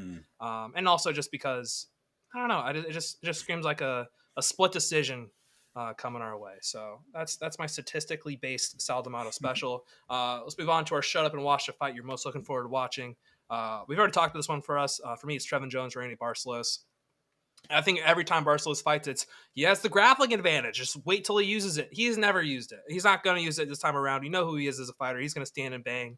Trevin Jones, he's going to stand and bang. He's going to bang. He might wrestle a little bit, but still, it's going to be a very, very, very fun fight. It'll be interesting how Barcelos' chin holds up after the beating he took from Victor Henry. So I think we could get a finish here too for Trevin Jones. But regardless, I just want to watch this fight because I think it's going to fucking bang. So Trevin Jones, Randy Barcelos, shut up and watch. Tyler, your shut up and watch fight. So originally we were gonna go with like either Richie or Dern, for the shut up and watch, for our reasons. But from like a great fight reason, I ended up thinking like, okay, Randy Brown's gonna win, right? Like that's the thought here. But at the same time, like he's a performer. He'll entertain you. It's gonna be a good time. He's going to be throwing some like fun shit. And Trinaldo, he's game. He's not going to run away from a fight no matter how old he is. If he rocks you, is he going to stupidly shoot for a takedown and like waste his opportunity? Yes, probably. Ask Danny Roberts about that. But that means that we can get into the scrambles and have some fun. Like if Randy Brown gets hurt, he loves using his grappling to survive. So like I think no matter where this fight goes, both guys are going to be like at least proficient. But I think, we should see Brown dominate. But I'm just looking forward to it because I know that Brown is like, he's an entertainer and I really enjoy seeing him work. It sucks you won't have fans with him, though. That is the one thing that sucks. And there's just going to be Mark Zuckerberg in there just staring at him with his little lizard smile. And it just fucking happens. So that's the one thing we don't have. Don't have people cheering on Randy Brown. It's just going to be Mark Zuckerberg. You have to join the metaverse to be able to hear the fans. Exactly. They put each of them in an Oculus. The coaches can only coach through the Oculus. It's like fucking like stands in the octagon. Oh, this is crazy. It's so stupid. It's all so stupid. Anthony, you're a shut up and watch fight. Yeah, mine is Mike Davis, Slava Claus, for a lot of the reasons you guys mentioned for your fight of the nights, and just both guys have fun, McKinney minute, whatever it was. Really just two kickboxers, probably for the most part. It's gonna stand there, throw fucking heavy punches. I watched back the Mike Davis Gilbert Burns fight earlier this week, and I totally forgot like those guys literally just threw as hard as they fucking could for the entire first 5 minutes. Like it was pretty impressive that like neither one of them really got staggered too badly. There wasn't really any blood, and like there was no welts or anything, like no bruises. Like they both like took the beatings pretty well. So I'm just kind of excited to watch this fight, and it's one of the more fights I'm excited for at the card. I'm very excited to watch Mike Davis fight. Like literally, all bias aside, I just want to rewatch all of his fights. I just forgot how much fun he is. Like his combos, like we haven't seen him in so long. Yeah. His just combos, his way he mixes everything together. He is just so much fun to watch. I'm so excited to watch him fight. Agreed. But let's go on and dive into our picks. We'll start off the first fight of the night: Guido Canetti, Randy Costa. Anthony, since we'll still snake this bitch. Let's go back to you. Costa. All right. Tyler. Costa. Yep. Fuck it, I'm gonna go with Canetti just because why not? Canetti round 2. Next one, Julia Stororenko, Chelsea Chandler. I'm gonna go Chelsea Chandler. She just mauls her. So I'm gonna go Chelsea Chandler. Tyler. Yeah, I'll take Chandler, bigger fighter. Yeah, we'll go Chandler here. Okay, so Julia by armbar. All right, Maxime Grisham, Felipe Lenz. Anthony. This was another walk your dog option for me, but I'm going to go Grisham here. Lenz hasn't looked good coming over from the PFL. Dude, he like I feel like when he won in the PFL, everyone in like that division now would just beat his ass. Like the last person in their division would beat his ass. Like the PFL's gotten so much better since he won. He won at the right time. Yeah, he got in he got that milli at the right time, and now it would be a little tough. Anyway, sorry, little side note, Tyler. Yeah. So oh damn! I just got mentally sidetracked there. Damn the fight. So we're on. Oh yeah. Well, okay. Now I understand why. Because Felipe Lins, I like trusted him so many times when he first came over, and now my mind just wants to erase him from my memory. I'm on an epic level rant against him on our show last night. So yeah, it's Maxim Grishin. That's such a lock for me. Is Maxim Grishin? No, I think Grishin's just going to murder him. On to the next one. Christoph Joko, Brendan Allen. I think we're on the Brendan Allen train from pretty much when Anthony was talking about. Everyone was like nodding along, like, yeah, he's going to be my favorite. Hell yeah. I'm going Allen. Head to head with my co-host. He's heavy on Jocko. I'm heavy on Brendan Allen. We got a gauntlet. So if I lose, I'm going to have to do a bong rip, a dab, and a shot all in like succession, right, to start off our show. Yeah. But Brendan Allen's going to win, so we're going to be good. Let's go. I think you just do it for fun. Fuck it. Yeah, right. Do it with them. Brendan Allen wins. Do it for fun. Celebration. Exactly. Anthony, we already know you're taking Brendan Allen because that was who you said was going to be your hindsight favorite. Yeah. So let's just go on to the next one. Joaquim Silva, Jesse Ronson. Anthony. I'm going to go Silva here. I mean, Ronson he did not look good in his last fight at all.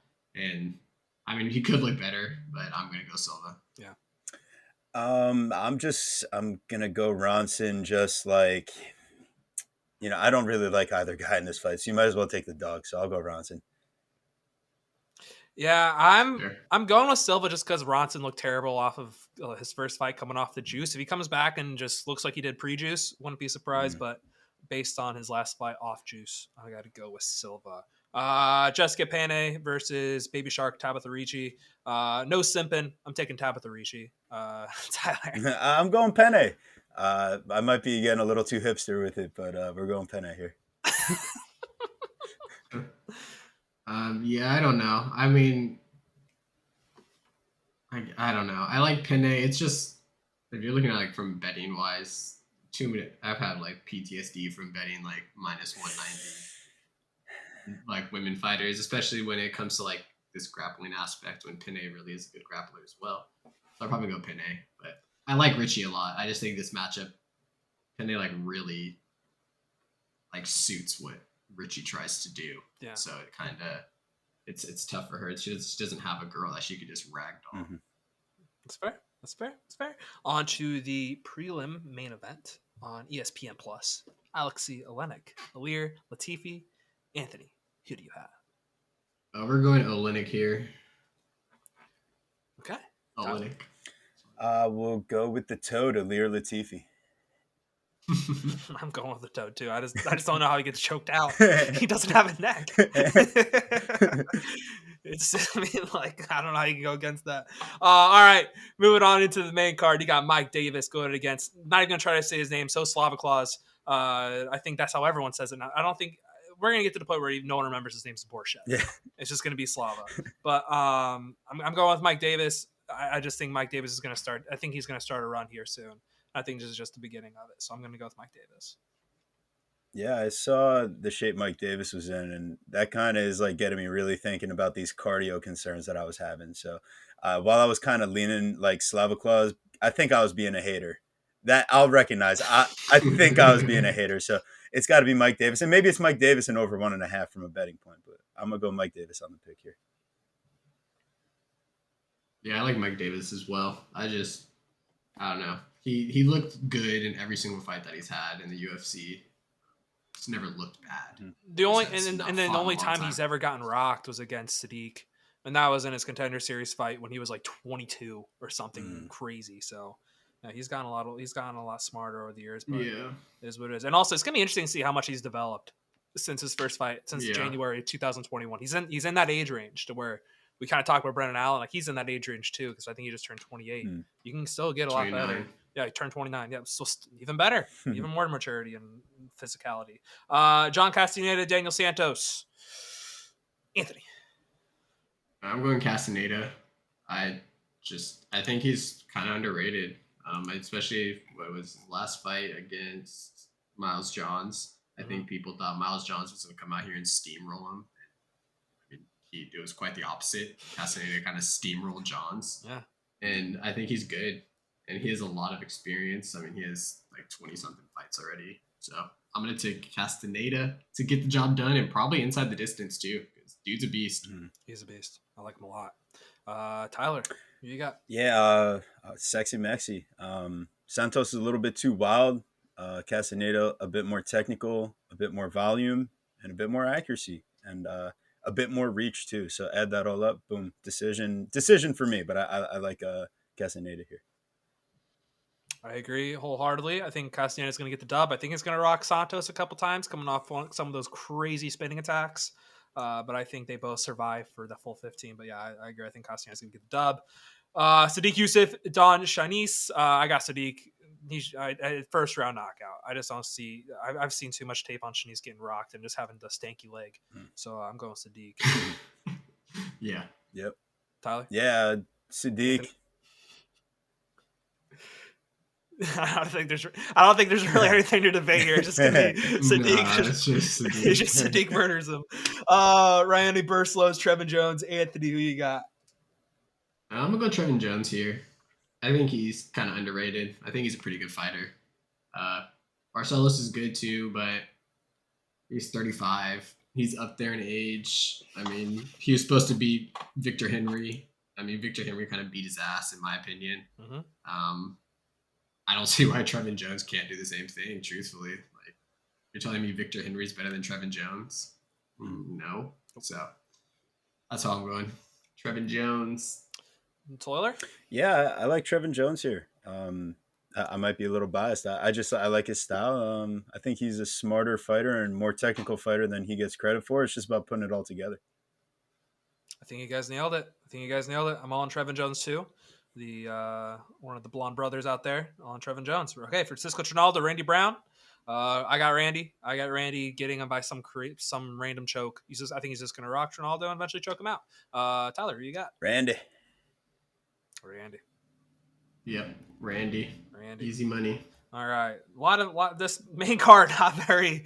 A lot of on the same page. Now we got the women's strawweight, the main event of the evening. Mackenzie Dern, Xionan. Anthony, who you got taking home the dub in the women's main event? I'm gonna take Jan. Ooh. I don't know why. I don't know. I'm not extremely impressed with Dern. I really think like her stand-up game is mediocre at best. Her ground game is obviously far, far superior to Jan. But I don't know.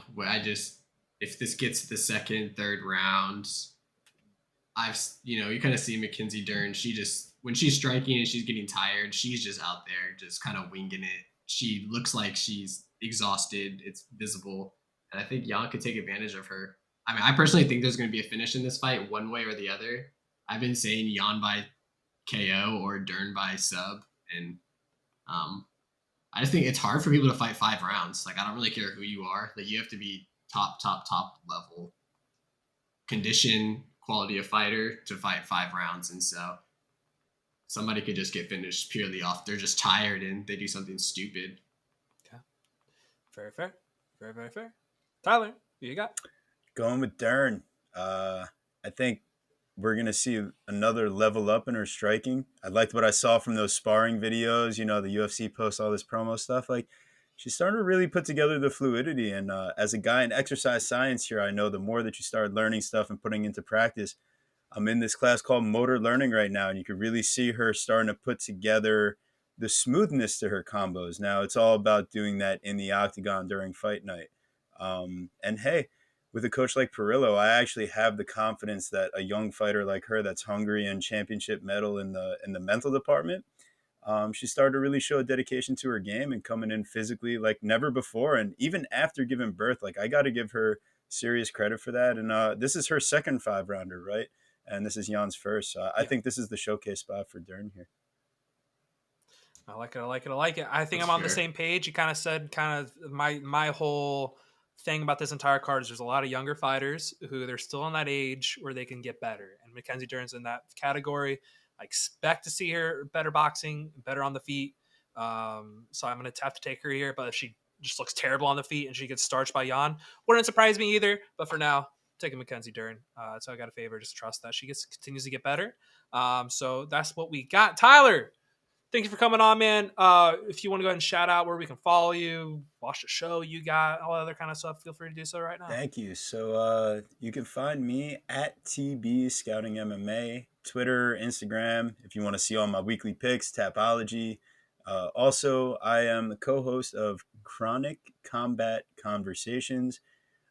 We specialize on our live Wednesday shows. We have anyone and everyone on in the betting community, or even a fighter here or there. Matt Frivola most recently coming on to he did actually a solid amount of breakdowns with us too. Some guys we just like Brady Heastan we had on just for an interview. So we switch it up depending.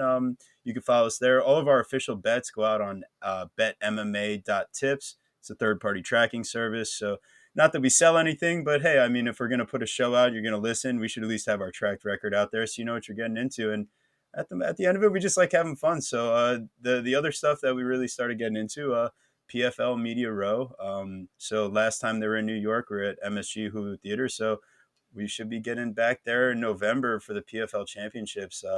Looking forward to getting behind the scenes. So you guys can follow us on YouTube, Chronic Combat Conversations. Throw us a little like and subscribe. It would really help us out and keep on building towards the future. It's been a real pleasure coming on. This was a great show, guys. Thank you so much for having me. Oh, thanks for coming on, man. Yeah, of course. Appreciate it. Being deadest of asked, I think so far, been the best one we've had so far with the guest. No offense to the other guys that have come on. I think you've been the best fit so far as a guest. Thank you. Thank you. I appreciate that. You're welcome. You're welcome. You fit right in. All right. Let's go on and dive in and finish up the show with what we got in MMA news like Bo Nickal. Awesome preview with our man Tyler. Always fun going over those previews in our little fight pick style. Always fun, a little different. But let's go on and dive into the world of sport, the world of MMA. I mean, if you lived under a rock, you probably heard about Bo Nickal. He is living up to the super prospect name. He's finished the guy in under 60 seconds. By the way, his opponent's like picture looks very photoshopped. Like his smile, you know what I'm talking about? It looks like it was like promo for that new Smile movie because they're like placing people all over the place, you know? Might have just been an NPC little robot. Well, he got finished pretty quickly. He's pretty much stood no chance. But Bo Nickal, man, he's living up to the truth. We're already talking about him and Hamzat in 2 years being like the biggest fight in UFC history. We're talking about Bo Nickal taking out Izzy, anyone else. Kind of crazy. Kind of crazy. Already talking about Bo Nickal being a favorite against every middleweight except for like 4 of them. It is crazy now that we have an American Habib and now everyone's kind of rallying around him too, because I mean he is the super prospect. His jiu-jitsu, that triangle, did not see that coming at all. Nah, he's definitely very smooth. But I mean his opponent was trash, so there's that. I'm sure he's sparring with better people than that guy is. So, but it was impressive. I mean, it's impressive that he went from the, he had the front mount, he had the top mount, had the front choke guillotine, and then just rolled right into the triangle choke. So, I mean, it was dope. Don't get me wrong. You're not doing that to your average UFC fighter. Well, he could do the Jamie Pickett, who he fights in December. True. Jamie Pickett is in for it. Poor guy. I feel bad for him. Poor guy. But, they just keep feeding him the monsters. Yeah. And, yeah, so, I mean, Kyle Dawkins got him out of there real quick. So, if Kyle Dawkins got him out of there quick, Bo Nickal should definitely get him out of there in the first round. But I was impressed. I mean, it was good to see. I don't know if Dana said he wanted to see more. I don't know if that something like this. You didn't really see much more, Dana, but he obviously got the contract that we all knew he was going to get. I don't know if you're on the same page as me. I've been a big advocate of he's already signed. He was just doing that for more experience outside of the regionals. That it's just like it's a step below the UFC, but I mean, like usually all the guys that are on the Contender Series are kind of like in that middle ground. I don't know. I am in that conspiracy theory tinfoil hat. He was already signed. They just wanted to give him another fight to boost ratings and things like that. Because there's no way they don't sign him after that first fight and just in general his resume that he has as a wrestler at Penn State. That's how I felt, at least. I thought he was already signed, and they were just doing this all for ratings and storylines and things like that. I don't disagree. I mean, I just think the explanation, he should have just been like, I mean, I guess, I don't know. You signed a 17-year-old. Why would you not say the same? You know what I mean? Like, you signed the 17-year-old. Why does he not need more time and experience? But I mean, and like I said, only I don't know. I mean, I guess the 17-year-old did fight 15 minutes, right? So yeah, he did. See You saw the full 15 minutes of work and things like that against a grown man. Exactly. And Bo Nickal, it's a little bit different, but still, we didn't really learn much. But we know that. I mean, has the talent to be very good, and so it's just if he can actually execute, then hey, if he can execute, he can beat a lot of the people. That division is wide open. I think if you ask anyone what's the weakest division in the sport, it's probably middleweight or light heavyweight. And shit, who knows? Maybe maybe he's the next double champ. Wrestling is the best base to have. It seems like his ground game's there. Just a matter of does he have the striking? We don't know. Yeah, and we probably won't know for a wrestling. while. More of his wrestling, you mean? Yeah, just see more of his wrestling in the MMA style, to where he has to control people. Because we see some guys who are really good wrestlers, but they're not control wrestlers. They're just takedown artists. But his ground game is so good that I think it's going to scare people from trying to get up abruptly because they know their neck is close to getting taken. Whatever. Yeah, exactly. I don't know. Bo Nickal, man, it's going to be fun to watch him grow in the sport. It looks like they're not going to fast track him either. Jimmy Pickett. I think a lot of people were expecting him to get someone on the board. Some people are saying our boy Fluffy. It's no, dude, Fluffy's around the cusp of the rankings. You can't do that. That's way too early. And we've already seen him take out one fucking high octane grappler in Vieira after one round. But I don't think Bo Nickal's going to have that gas issue. I think he's going to be fine on that. It's just for me, I want to see his stand up. I want to see that control wrestling like you talked about. But regardless, he's not going to get fast tracked as fast as a Hamzat, but he's going to get fast tracked. Just a matter of how fast they do it. I bet you he's not ranked though until 2024, maybe late 2023. Oh, no, yeah. It's going to be a while. I mean, he's going to get the Paddy Pimblett treatment where you're getting bottom of the barrel UFC fighters and you're taking a half step up every single fight. It's not even a full step up. You're taking half steps, baby steps up. I think the big difference, though, it's just striking is... It looked weird as shit. That man was he acted like he was throwing feints and stuff. Man, and that's the thing is I want to see him against quality because any quality fighters not going for that kind of stuff. They're just gonna look at it and be okay, what are you doing? The he's guy who was jabbing, fighting was just jabbing at air. Exactly. The guy who was fighting was faint, was reacting to it and stuff, and it's just this guy's just so low level of a fighter that it's hard to really gauge how good Bo Nickal is, but he finished him in impressive fashion, so you can't take that. Nothing you can take away from. Can't take anything away from him. No, I still think in terms of prospect stuff, I feel in terms of him and Paddy, I actually see Bo Nickal being a perennial challenger. I don't see Paddy Pimblett ever being a perennial challenger. He's just a fun goofball, Yeah, I would say it's mainly because he has his wrestling background, right? Exactly, that's 100%. You can, because that's the hardest thing to teach. If you have a striking acumen, it's harder to teach your wrestling. But if you have the wrestling, you can just teach them how to here's how to strike as a wrestler. And if you just if you have a good way of mixing it up, there you go. For instance, Khabib rocking Conor. It's not because Khabib is some crazy good striker. It's just because Conor was so afraid of the takedowns, left opening wide open. That's just how you have to teach Bo Nickal how to strike. It's just you don't have to teach him to be the best boxer in the world. Just be teach him how to mix in feints of takedowns. The overhand right, for instance, is exactly what every wrestler should know how to do. The very basic fake a takedown, overhand. There you go. Someone that reminds me is Bilal Muhammad.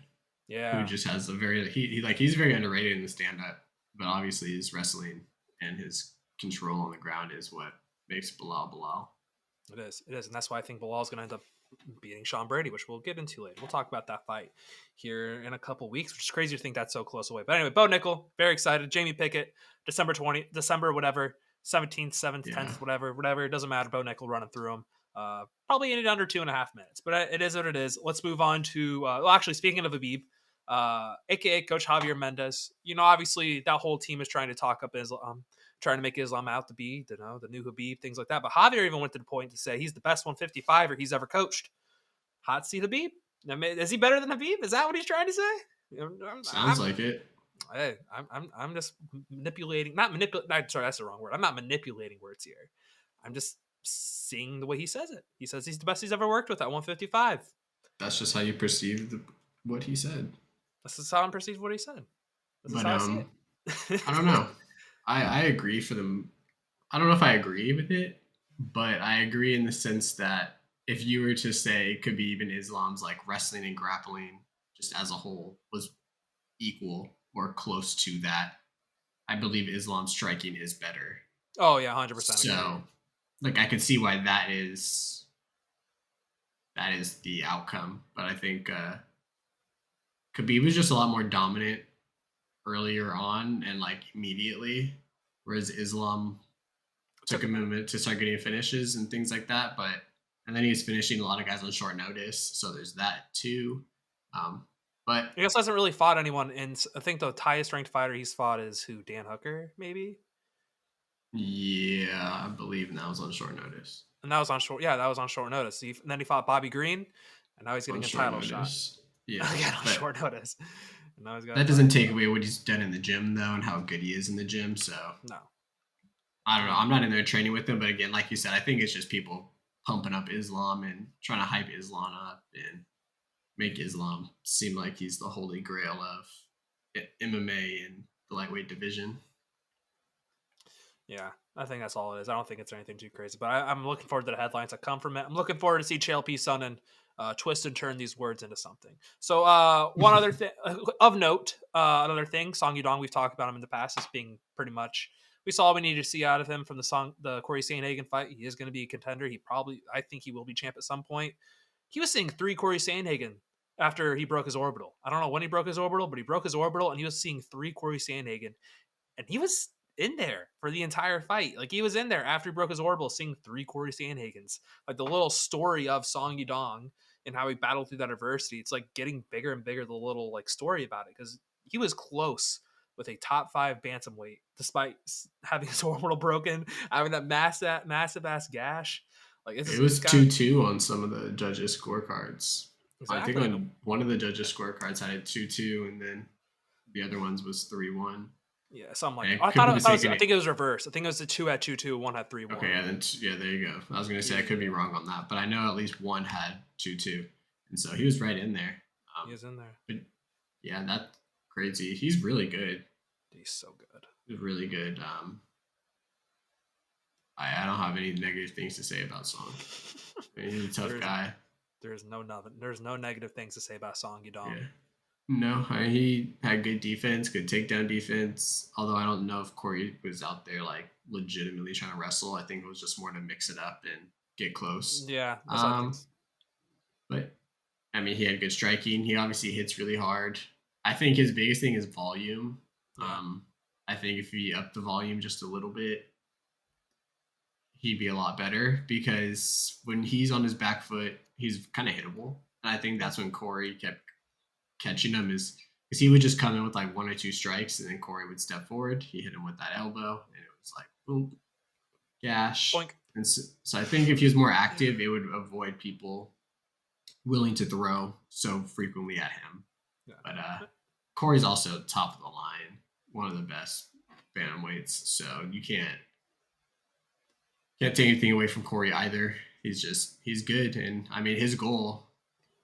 I mean that's a win. Doctor stoppage, you cut him, the damage you did to him. Broke his orbital. Didn't know it at the moment, but he broke his orbital. Broke his orbital, sliced his eye open, or his above his eyebrow, and cut. Which is already healed. Which is impressive. Which is crazy. The orbital that shouldn't be healed. No, the orbital bone's going to take longer to heal, for sure. That's going to keep him out for a while. That's the unfortunate thing. Looks like we're not going to get another Song Yudong fight till April, May, something like that. Yeah, it's going to be a minute. Yeah, it's going to be a minute, which sucks, but he's so young, it doesn't really matter. But what does suck is the lightweight division literally won't move. We are still stuck. We have 2 of the more promising prospects in the division, Mansur Yuki and Damir Ismagulov, going head-to-head against each other. Man, I love the fight. It's going to be a fun fight. I'm not mad about it, but I'm mad about the fact that like guys in the top 6 or so, they literally won't fight anyone outside of the top 6. So then you have guys like Armand, Damir, Gamrot, fucking any of those guys. They can't really move up. They're stuck in this little range because they can't fight up.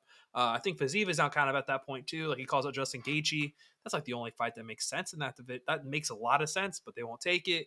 I don't know. It's just frustrating, the lightweight division, where you have these guys that literally will not fight anyone below them, which I get ranks, things like that. But at some point, you have to fight those guys. So It's shitty for both Arman and Demir because they both fought the toughest motherfuckers. Like Arman's fought Islam, Matouche fought. I'm forgetting somebody. I mean, he's fought. Yeah, He's fought so many tough guys, blanking. and then Demir just fought the Georgian dude, Grom. Yeah, he's fought a bunch of tough dudes too. I'm not saying about the most recent fights, but regardless, these guys have both fought like that. The lower part of the lightweight division, I think, smokes the top half of the lightweight division. Yeah, I mean, remember Arman smoked Joel Alvarez, and Alvarez was like, a lot of people thought that Alvarez had a shot, myself included, and he just got murdered. I did too. It was not even close. It wasn't even close. Christos Giagos in round 1. He beat Favola. Beat Davi Ramos. So I mean, he also beat Favola on short notice. It was Favola stepped in last second. Yeah. Or did Amon step in last minute? I have no idea. I can't remember. One of them was because that's when the Ottoman Zaitar situation happened, where he brought in a sack of potatoes or vitamins. Yeah, hasn't been confirmed. He definitely beat fucking Gamrot too, if you ask me. Yeah, it does. That's beside the point. But yeah, I mean, to your point, I think that the UFC is like at a real awkward point right now because there's a lot of fighters who are just like, I don't want to fight if it's not person A, person B, or person C. And it's just like, well, person C is hurt. Person B, maybe just had a baby. And person A is not ready right now or whatever it is. Just had a fight like a month ago. Like, you have to fight person D, E, or F. And they're like, well, I don't want to. And it's just like, you know what I mean? I just feel like we're, especially the older guys who just are really like not trying to move up or down. They just want to hold that spot. And it's like, what are you holding that spot for? I don't know if they get paid more per fight or something, if they have a ranking number or what it is, but it seems like there's just an issue in the UFC where guys are just like not trying to fight other people. And you see it a lot in 155. It's 155 and 170 are the worst with it. Yeah. By far 170 for sure. I mean, because at what is it, 185, Whitaker keeps fighting everyone. At 135, you just saw Corey fight Song Yudong, which made no sense for Corey, but he took it. He took probably one of the most promising prospects. It's just like you see it in the other divisions where they'll fight around, like Derek Lewis fought Tai Tuivasa. Like, that made no sense. Or did make sense, but you know what I mean? Like, they're actually fighting people ranked significantly lower in the rankings, but at 55, the only person doing it's Benny. That's the only one who's willing to do it. Right? And that's what just doesn't make any sense at all. So, I mean, Gaethje doesn't want to fight. Poirier's been trying to fight. He's fighting Chandler, so I guess there's them. What sucks for Poirier was I think Poirier would fight a lot of people. It's just they just held him out because they wanted him to fight Nate for a minute, I think. Exactly. There's something, or Connor. Those are the two that they were like holding him out. Like, if he can't fight Connor, maybe we'll put him against Nate. And then Nate finally was like, no, dude, I want to fight now so I can get the fuck out of here. I'll take Hamza. I don't care. And then we got the whole fiasco. But exactly. Yeah. It just fucks shit up. Chandler fucks a lot of shit up too. Chandler does fuck shit up. McGregor is just kind of there. At least he's Dan not. Hooker. Dan Hooker's at 14. Like, what? Tony Ferguson at 15. Neither of them should be there. Neither of them are ranked. I mean, like, that's bottom. That's lower in the rankings, but still, like, it's just those rankings are so. There's better lightweights out there that could be ranked. Like Rom. Yeah, Rom. That's the first one I can think of. There's others as well, but it's just frustrating. It's just frustrating because I feel like the top 5, top 6 haven't fought anyone outside of the top 5, top 6 in forever now. So you got guys like Steve. At least Gamrot has a chance, but I don't think he's going to beat Benny. So we're going to be fucked there too. But whoever loses, and at least that's like 10 and 12. But like it makes sense. It makes because whoever wins is going to continue their path forward. It sucks. I think. I wish it was like a 5-rounder. Those guys deserve a 5-rounder, but they're not going to give it to us. And that would be guaranteed whatever the main event is that night. That fight will be a lot better. Probably. That's fair. I mean, I'm waiting for Jalen Turner to get healthy too, because. But I know all those top guys are scared of him. They're not going to fight him. They're not going to fight him. Like, Armin's the only guy who I think like actually would be down to fight him. Which sucks. Which sucks. It sucks that the one guy who's willing to fight everybody is the one guy who is just probably the most. I personally think he is top 3 lightweight at the moment, in my opinion. That's fair. Yeah. It is what it is. It is what it is. It is what it is. But I mean, let's say Oliveira beats Islam. Who's Islam going to fight next? Probably Benny, right? So then you're stuck there. Yeah. And then if Chandler loses to Poirier, then Chandler's probably going to go fight McGregor. So that's fucked. And then you have to wait on who else is there? Fucking Gaethje's. He's going to fight Fiziev. I think he's going to fight Fiziev. I don't think has nothing. Yeah. I think those two. That's just a crash course. Like they're going to fight. Yeah, 1 through 6, except for Gaethje, all have a fight. Yeah. So 7's Fiziev. RDA's 8. He'll be out. RDA's gone. He's not going to fight it. He's already fighting Brian Barberena at 170. He's no longer. Yeah. He's not a lightweight exactly. anymore. He's all money fights. You could take him out of the rankings. I don't think he even gives a shit. He's already said my title hopes are done. I'm just here to. Oh yeah, he knows it. Yeah, he's literally been vocal about that. Or they have him and Connor. I don't know. Regardless, there's just needs some movement. Which I got shit on the other day for saying the same thing about fucking Figgy and Moreno. It's a sick fight, but we got to keep the divisions moving. It's frustrating. Yeah. I got really shit on for that one. I mean, it's not wrong. People just don't like their favorite fighters to get pushed down, but it's like. Sorry, my boy Daddy Pantoja. He needs a title shot before he's He needs a title shot before. And that's also, how like, I feel too. And then like in 2 years they can fight again. Neither of them are going to be in the top 3 in 2 years. Neither Moreno or Figgy. It's going to be. And they can be a co-main somewhere else and just be a fun fight. I think that's just. I feel like that's what people forget a lot about when you like in MMA. Whatever the sport is right now, in 2 years, it's going to be 1,000 times different. Oh, 100%. It's just the way it works. Big time. Just the way it works. But it is what it is. Like the Shavkat will be champion in 2 years. There's your bold statement. Actually, you definitely could see that. Who knows? Maybe Leon just goes on a crazy ass streak. But this is what it is. All right, let's dive into our medals. For the week. Anthony, why don't you kick us off with your bronze medal for the week? My bronze medal goes to. Holy smokes! Where are my notes? Do you need me to go? Yeah, you go for it first, and I'm gonna go. All right, so my bronze medal goes to Italians. So last night at the Yankees game, or 2 nights ago, since this is Friday, Frankie Lasagna that's his real name. Frankie Lasagna had an opportunity to catch Aaron Judge's 61st home run. It goes off the tip of his mitt. It drops a fortune. However, the reason he gets my medal though is because it came out that he actually owns a restaurant. Frankie Lasagna has an Italian restaurant, so I guarantee the people of Toronto are going to be flooding that restaurant purely off the fact that they want to see Frankie Lasagna. So bronze medal goes to the Italians and Frankie Lasagna specifically. So there is my bronze medal.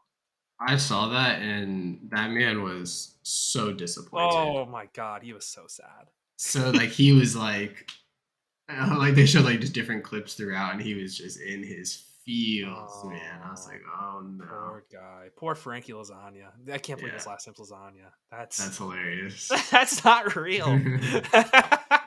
That's like you're making up. You're like doing a stereotypical Italian name. I don't know, maybe Tony Lasagna. There you go. But anyway, yeah. Shout out my Italian brethren.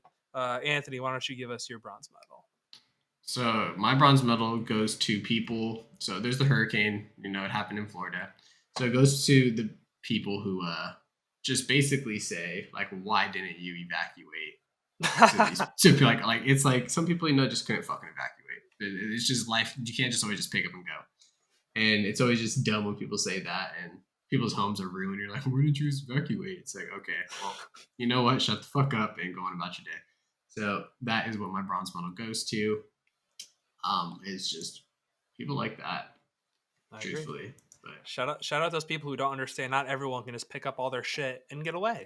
Exactly. Like it's not that easy. It's not that simple, pal. It is just not that simple. What is simple though is actually my silver medal goes to Joe Rogan because he said Brendan Schaub needs a handler. He said after Brendan Schaub come out with all the conspiracy theories about all the weight misses and things like that, Joe Rogan comes out and says he needs to be kept in check. He needs a handler just to watch over him. So Brendan Schaub continues to be just fucking daddied by Joe Rogan. Joe Rogan just keeps owning that man. Brendan Schaub has taken a lot of L's lately. He had the 1 W over Dana White. I've seen a lot of things on Twitter of like his He shows took are being so given many away for free. L's. He took a bunch of L's, even though he took a win giving that thing to Dana White. Like a bunch of people still shit all over him about it. Exactly. And then he also, and then like his like tickets are being given away for free. That's how bad his stand up is.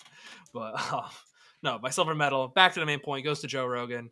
I just think it's really funny. And I wish I had the video clip of it so they can go back and forth with I think you'd be surprised too. I think he needs a handler like that. That would be a great little clip. But shout out Joe Rogan, silver medal.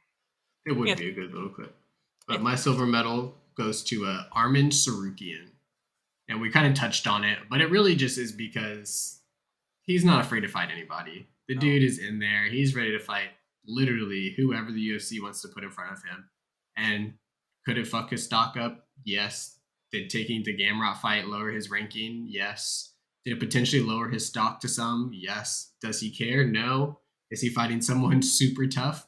Yes. And so he's just getting my silver medal because, like I said, we're in a state where the UFC, you got a lot of guys who are like, I'm not taking fights. I'm not doing it. And he's not running from anybody. You're in a sport where you literally punch people in the face. I feel like if you're showing, like, I don't want to fight someone, like, you're showing weakness in a sport where, like, you really can't show weakness because literally all savages, and savages smell blood. And if someone smells blood on you, like, your ass is grass once that cage closes. So silver goes to Arman. Love my boy Arman. And also, by the way, I don't think anyone's obviously you have that narrative like, oh, he's scared to fight so and so. I think anyone in the UFC probably thinks I think most genuinely believe they can beat literally anyone in their division.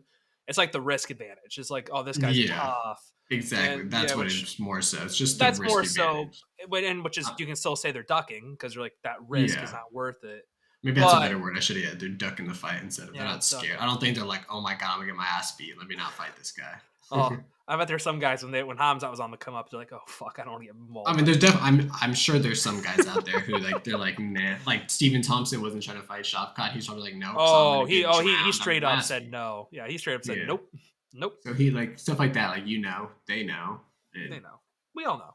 Yeah. We all know. So let's move on to our gold medals. Wrap this thing up because we got to do the preview still. Fun fact: that's how podcasts work. You don't record everything sequentially. My gold medal, it goes out to the friends of the show. Our boys are making all kinds of noise on social media. So you got Mike Davis, whose character, he literally looks like a video game body. Crazy how he looks. He looks really fucking good going into his fight. Plus he has like that sponsorship thing we didn't even talk about on Monday, but he's like willing to have someone pay like $10,000. They could come see him and like get the entire experience, meet all the fighters, which I think is really cool. But no, he's made a lot of headlines with that. And then Brendan Allen with his Let's Ride video. That was great. That was so funny. And like, it blows my mind. People don't understand that's a Russell Wilson. Like, he's making fun of Russell Wilson. There's people who think he's dead ass with that. It's just, I just thought football and mixed martial arts would mix over a little more. I guess not, which is again crazy because that Russell Wilson video is like all over. It doesn't matter where you were in like the internet. It was there. It was everywhere. It was everywhere. Everybody was making fun of it, and even just the video itself was everywhere. Yeah, it's funny. It's so funny. But yeah, our boys are making all kinds of rounds, and then they're also going to be literal live entertainment for the Mark Zuckerberg, for Mark Zuckerberg, who's buying them all out. The last name. They're suck and fuck. Zuckerberg bought them all as literally his prize fighters. I don't know. Regardless, it's pretty cool. Friends of the program making a lot of headlines, and probably Randy Brown's going to make another headline as well. Probably one of the biggest takeaways, hopefully, this weekend. So, all right, shout out friends 100%. Of the program. Anthony, 100%. Your gold medal. So, in light of Aaron Judge hitting the 61st home run, we've had a lot of hot takes talking about Aaron Judge is potentially the greatest baseball player of all time. What? I've been seeing it, and I just want people to say that Barry Bonds was alive, and Barry Bonds played baseball. So Barry Bonds is my gold medal. The man had 4 MVPs before he ever had a steroid allegation.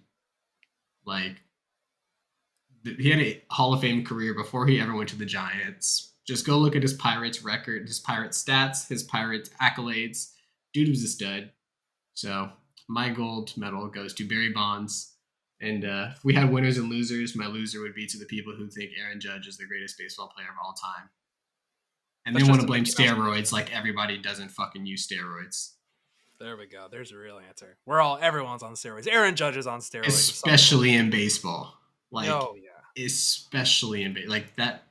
And it was obvious. Baseball was on a major downturn.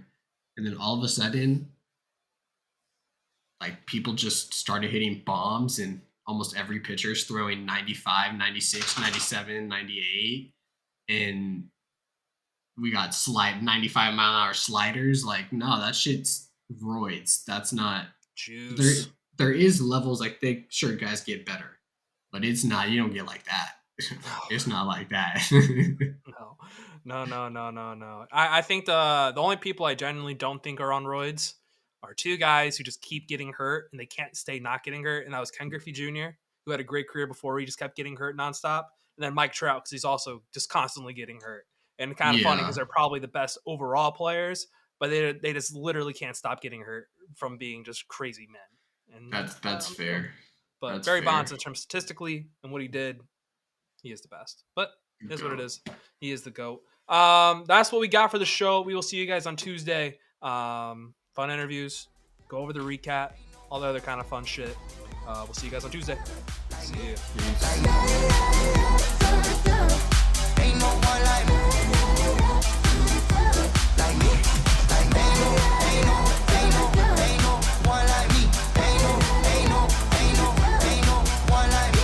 Ain't no one like me. Thanks for watching. Thanks for sticking around with me all the way to the end. I just want to once again thank the sponsor of the show, Living.fit. If you're looking to better yourself, make sure you go to download the app or visit the website Living.fit today.